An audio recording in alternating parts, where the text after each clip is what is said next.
kasih.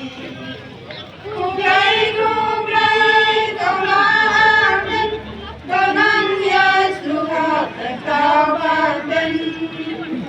Kasihkan si kami kadang saja lengkungkan penuhi. Yasan dalam lenyok inti kita yang indah.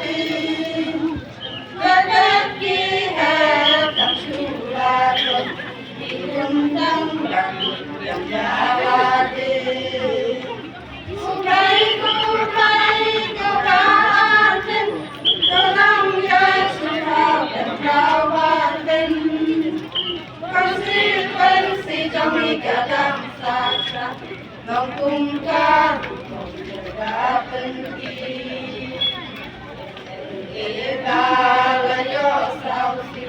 Yang kau sudah ditariki dalam Yesus Yahudi ladai dan ladai waslan.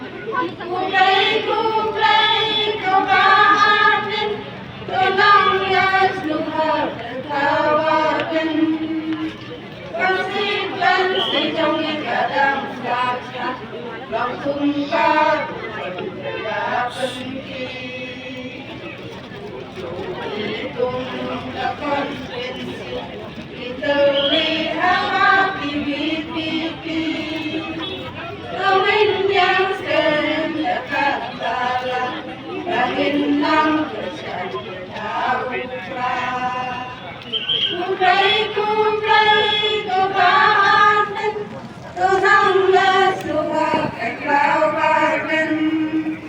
Konsekuensi kami kadang saja lengkungkan tidak penting.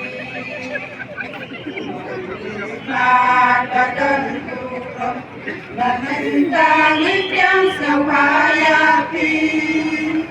Ai bao chính cảnh xa chịu lắm và ta chỉ sự bạn xin đi năng ya. Kublai kebahagiaan dalam Yesus engkau barben. Konsekuensi kami kadang saja lengkungkan tidak penting.